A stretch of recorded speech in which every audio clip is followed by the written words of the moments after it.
Hello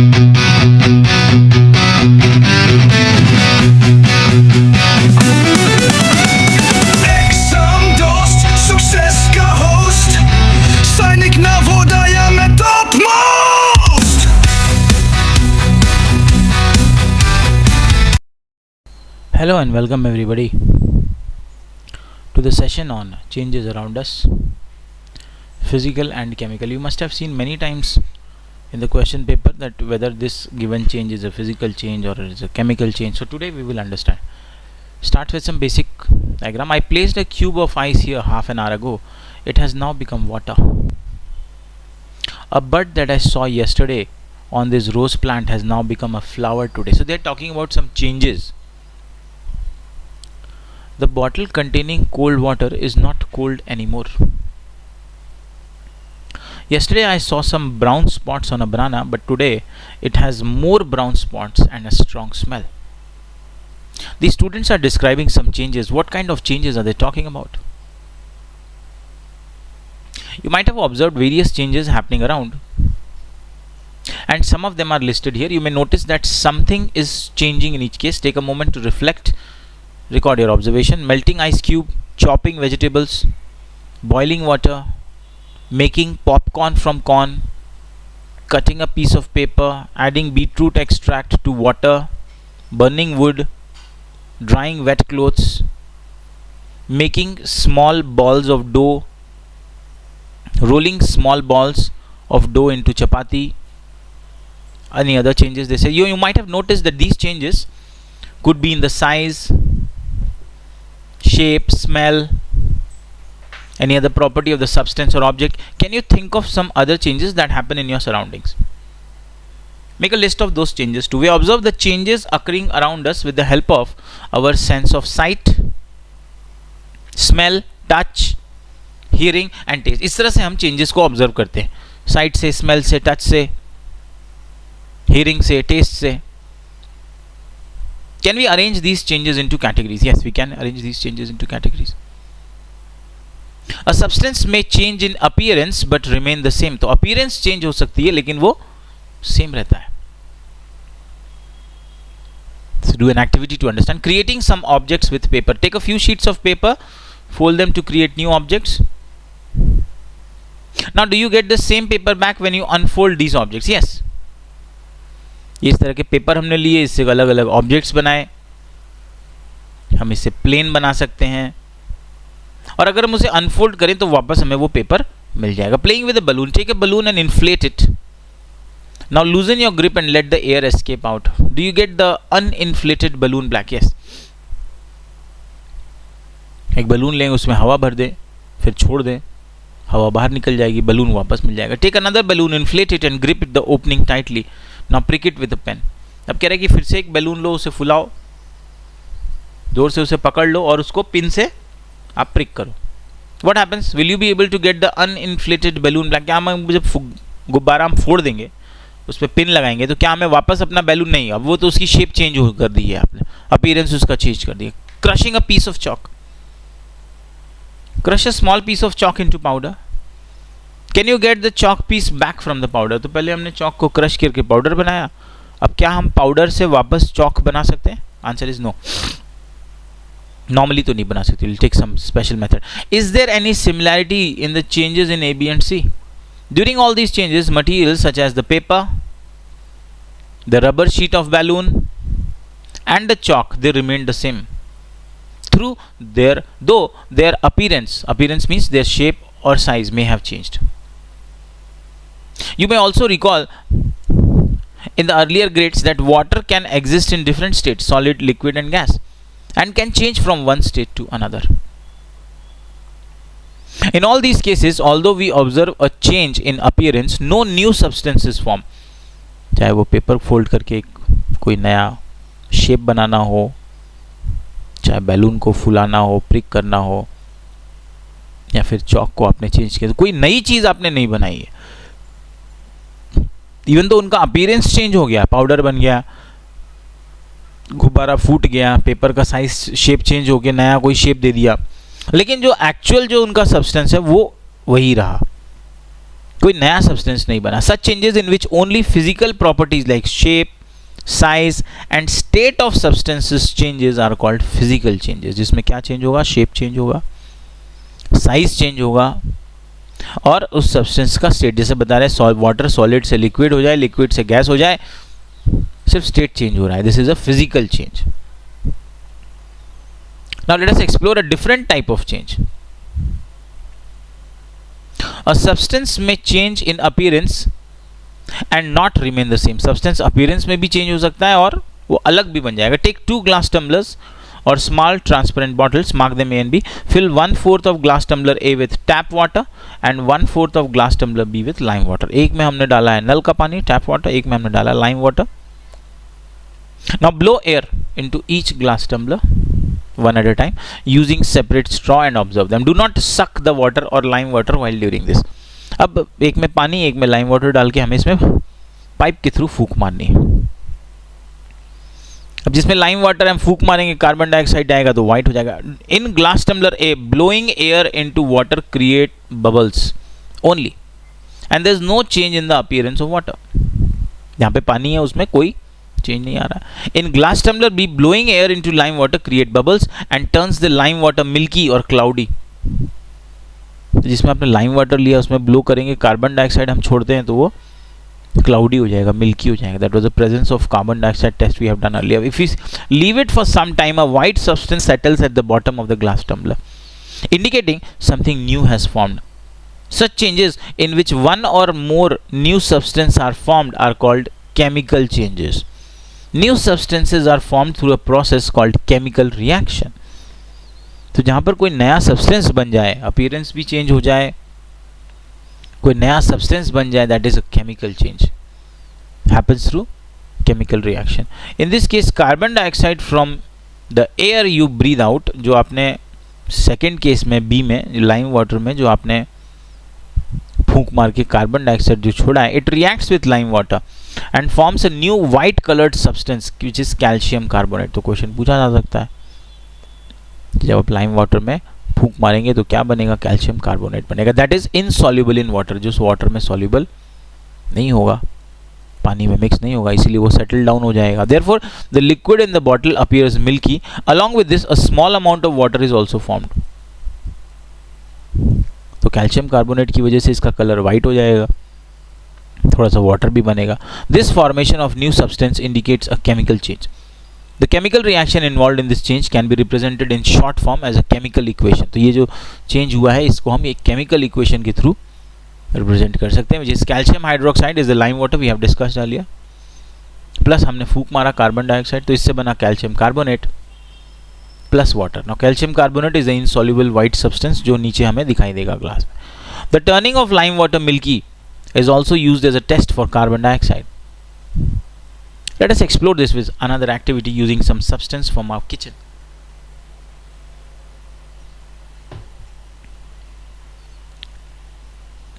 Take a teaspoon full of vinegar or lemon juice in a test tube. Add a pinch of baking soda, sodium hydrogen carbonate to it. What do you observe?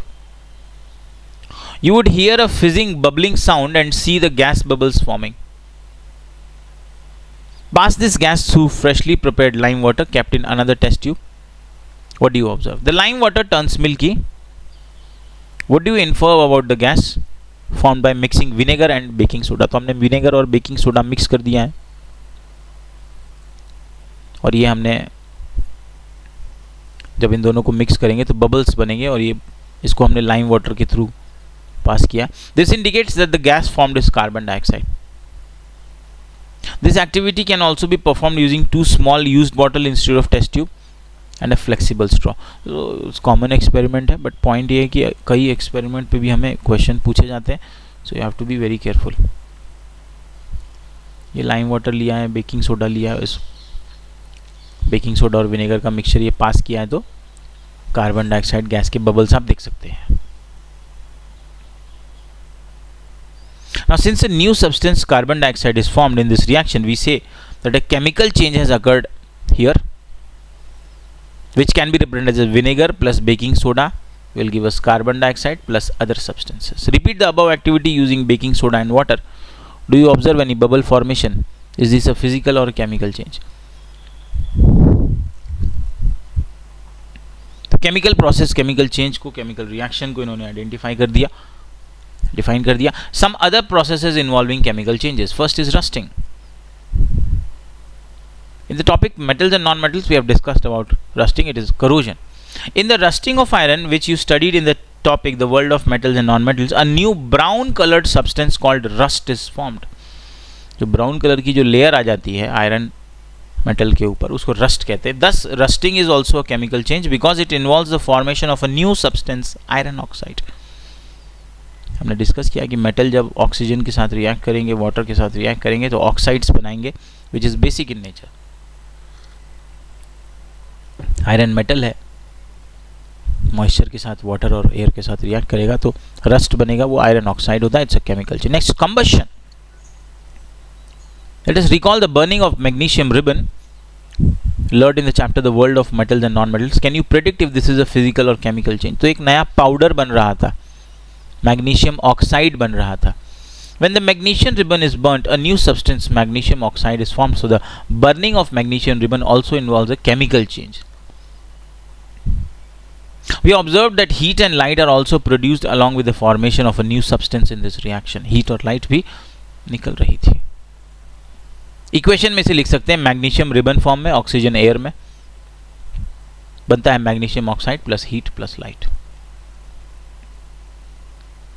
A chemical reaction in which a substance reacts with oxygen and produces heat or light is called combustion. तो combustion जब भी होगा presence of oxygen में होगा. Substances that undergo combustion reaction are called combustible substance. For example, wood, paper, cotton, kerosene are combustible substances.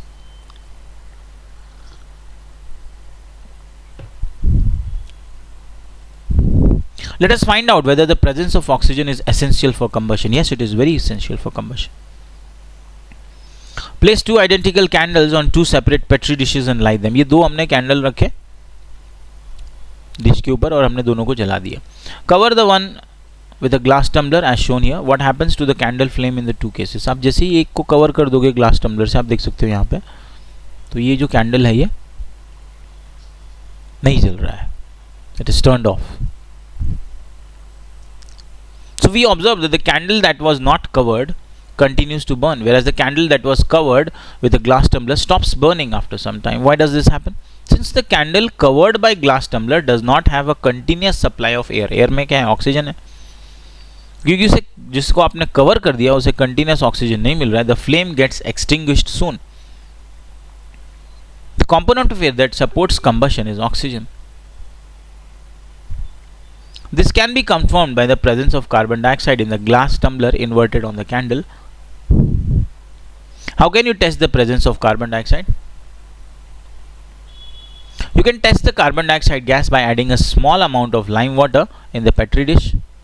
You will notice that it turns milky. This carbon dioxide was formed by the carbon from the wax and the oxygen from the air.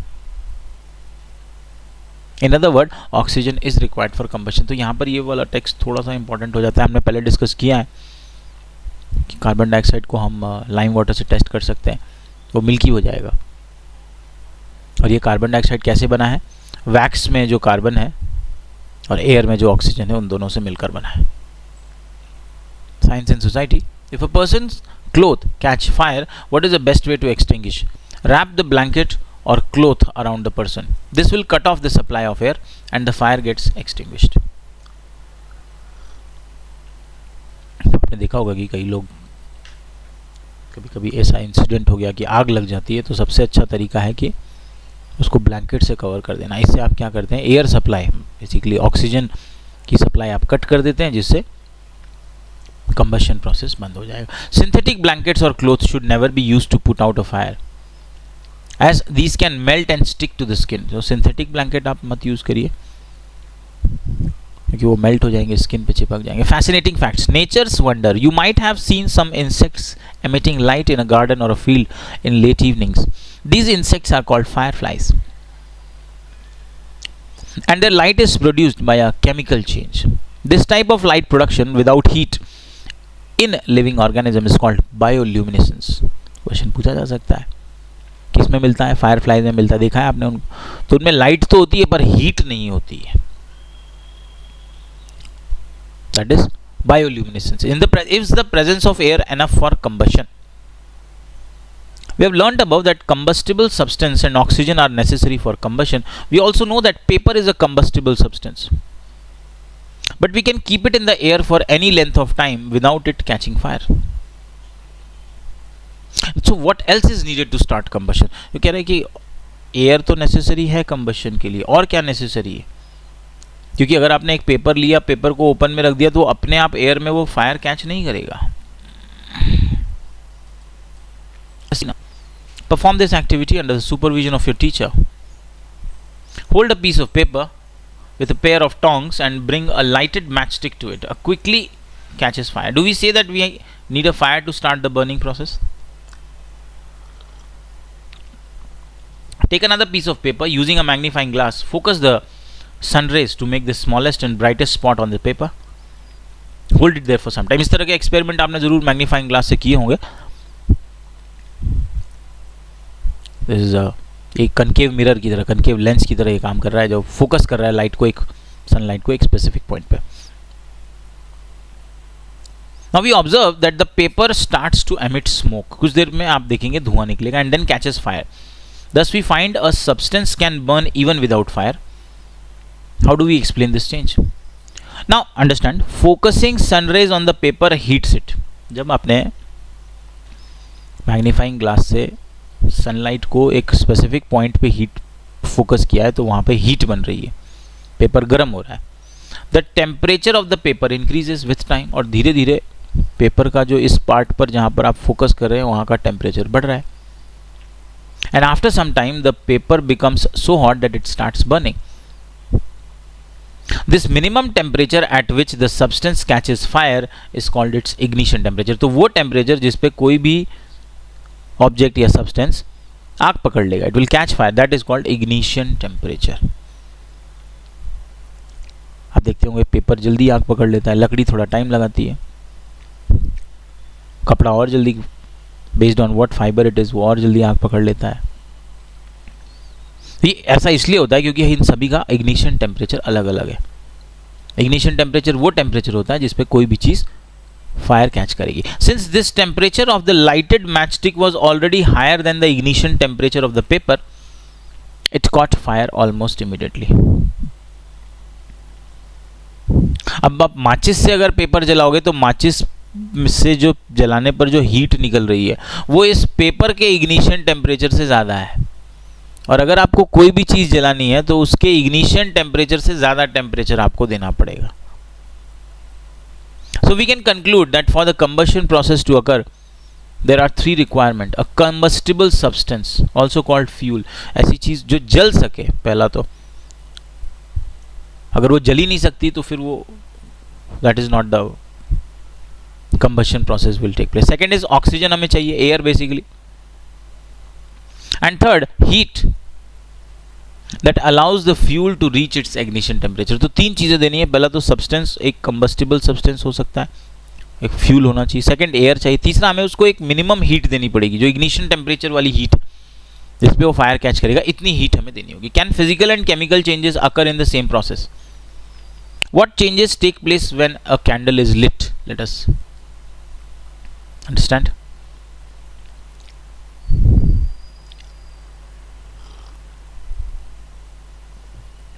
Look at the figure 5.9. Analyze what students are discussing about the burning candle. What do you think? The wax melts and evaporates. Wax क्या हो रहा है? Melt हो रहा है, evaporate हो रहा है. Wax melts, flows and solidifies in different shape. आप नीचे देख रहे हैं वो मेल्ट होके फ्लो नीचे होके जम रहा है, सॉलिड बन रहा है. I think the wax burns and new substances are formed. कोई बता रहा है कि वैक्स बर्न होकर नया सब्सटेंस बना रहा है. Maybe the wick draws up the liquid wax. Wick मतलब इसके बीच की जो पट्टी है जिस पे आग लग जाती है. Maybe they are not sure, काफी चीजें वो डिस्कस कर. Let us see what changes occur when the candle burns. The wax of a candle melts,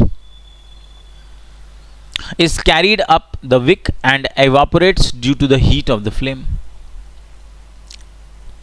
तो पहला तो जो वैक्स है वो मेल्ट हो रहा है, वेपर बन रहा है. The vapour of the wax burns to produce a flame, और यही वेपर है जो वो जलकर फ्लेम बनाते हैं. The melting of wax, its solidification and evaporation, these are the 3 physical changes. क्योंकि वैक्स ये सिर्फ स्टेट चेंज कर रहा है, वो मेल्ट हो रहा है, लिक्विड बन रहा है, फिर सॉलिड बन रहा है, फिर वेपर्स बन रहा है. तो ये फिजिकल चेंजेस है. The burning of vapour on the other hand is a chemical change, और वेपर जो जल रहा है वो chemical change. This shows that burning of candle involves both physical and chemical changes. Question पूछा जा सकता है. Know a scientist. The candle you just observed has long been object of curiosity for several scientists, including Michael Faraday, who made significant contributions to several years of science. In the 19th century, Faraday delivered a series of lectures called Chemical History of a Candle. Faraday believed that the candle was the perfect object to introduce scientific study. Through it, he discussed differences between various physical and chemical processes like melting, vaporization, and combustion.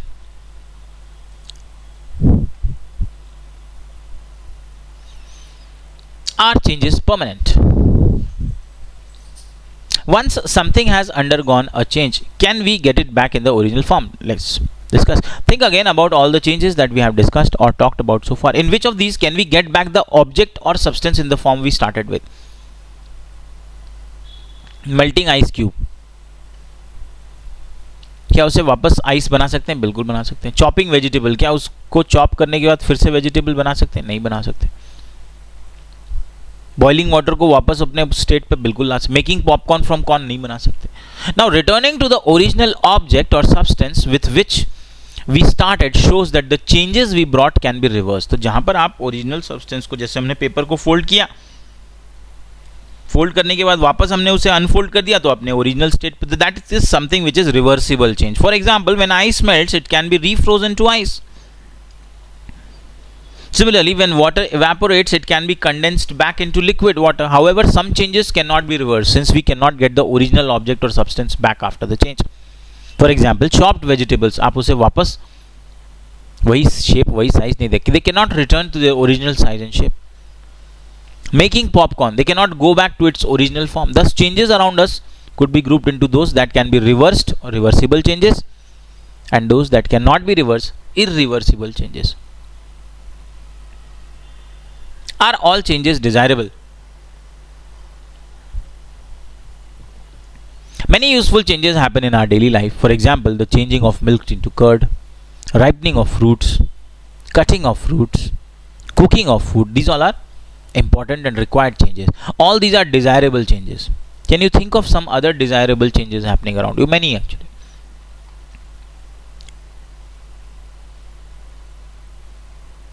On the other hand, some changes may be undesirable, such as the rusting of iron, decay of food during its storage. A change that is undesirable in some situation may be desirable in other situations. For example, decomposition of food can be very useful in converting food into waste into compost. तो कह रहा है कभी कभी undesirable change desirable भी हो सकते हैं, जैसे फूड का डिके होना. We don't like it, we don't want the food to decay. एकदम डिके होना जरूरी है ताकि उसका ब्रेक डाउन हो सके और उसका कंपोस्ट मैन्योर बनाया जा सके. Some changes occurring over the year due to human activity can have a long term environmental impact. For example, the increased consumption of fuel in car, train, aeroplane is increasing the amount of carbon dioxide in the atmosphere. We have discussed. Carbon dioxide बढ़ेगा तो हमारे atmosphere की heat trapping capacity बढ़ेगी, उससे हमारा temperature बढ़ेगा. Temperature बढ़ेगा तो आइस मेल्टिंग होगी. क्लाइमेटिक चेंज के एस्पेक्ट्स दिखाई देंगे. Drying of paint on walls, doors, furniture. It releases many substances through evaporation causing atmospheric pollution. जब आप पेंटिंग करते हैं वॉल्स पे, डोर्स पे, फर्नीचर पे, तो बहुत सारे गैसेज रिलीज होते हैं, इवेपोरेशन होते हैं, जिससे एटमॉस्फेरिक पोल्यूशन होता है. Talking about some slow natural changes. Weathering of rocks. Have you seen heaps of sand, soil and stones lying at the base of mountains? These are called sediments. How have these formed? These are formed by physical changes that break up large rocks into smaller pieces.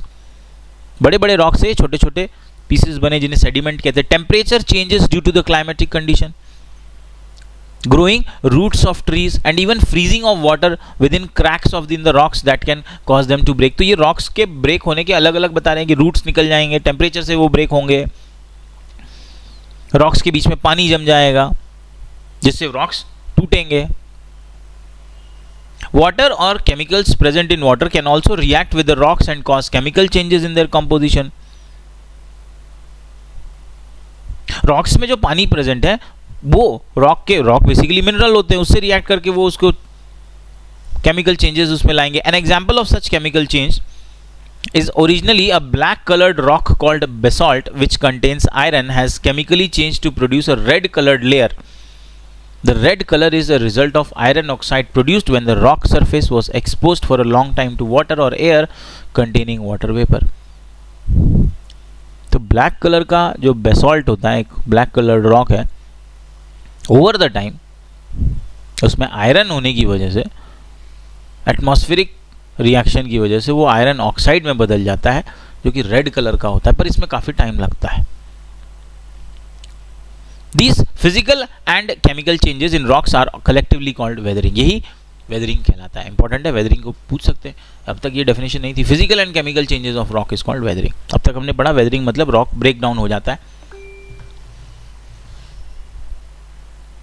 which eventually leads to the formation of soil. Very important. हम देख सकते हैं यहाँ पर ये black colour की rock है figure A में, सेकेंड में वो रेड हो रही है बिकॉज ऑफ रिएक्शन और chemical change.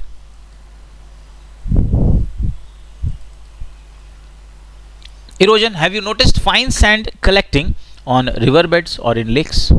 This sand is formed when rock pebbles, soil and sediments are broken down and moved from one location to another by natural forces like wind, flowing water. This process is called erosion. We have discussed this earlier. Wind से, water से जो small particles होते हैं ये movement करते हैं, इसे erosion कहते हैं. Erosion during a landslide is a example of physical change. Question पूछा जा सकता है, erosion is what type of change it is? During a landslide it is a physical change. Rivers, rocks and pebbles often appear smoother due to the constant erosion caused by the flowing water. When the speed of the water or wind decreases, such as in ocean or a lake, the material transported during erosion settles down at the bottom. Water या wind की speed कम हो जाती है, जैसे इन्होंने बताया है lake में या ओशन में, तो ये जो सॉइल पार्टिकल हैं जो ट्रांसपोर्ट हो रहे हैं, जो मूव हो रहे हैं, ये एक जगह सेटल डाउन हो जाते हैं, धीरे धीरे नीचे आ जाते हैं. These sediments harden over time and become new rocks. और ये छोटे छोटे पार्टिकल्स ये ओवर टाइम मतलब हंड्रेड्स ऑफ ईयर्स में ये हार्ड हो जाएंगे और नए रॉक बन जाएंगे. Most of these changes take place over thousands of years and can not be reverse. तो ये जो चेंजेस हैं ये इनका टाइम फ्रेम इतना ज़्यादा है कि इनको हम इरिवर्सिबल मानते हैं. जैसे जो रॉक फॉर्मेशन की हम बात कर रहे हैं, तो फॉर्मेशन हो रहा है, rock cycle also we have discussed, but इसके लिए टाइम इतना ज़्यादा लगता है कि हम इसे एक इरिवर्सिबल चेंज की तरह देखते हैं. You must have seen a lot of questions based on all these concepts. Class 8 का कंबशन एंड फ्लेम का कॉन्सेप्ट इसमें इन्होंने डाला, रॉक का कॉन्सेप्ट यहाँ पे इन्होंने डाला, अगर उसको बहुत डिटेल में कवर नहीं किया, इस टॉपिक से एक क्वेश्चन आपको ज़रूर पूछा जा सकता है.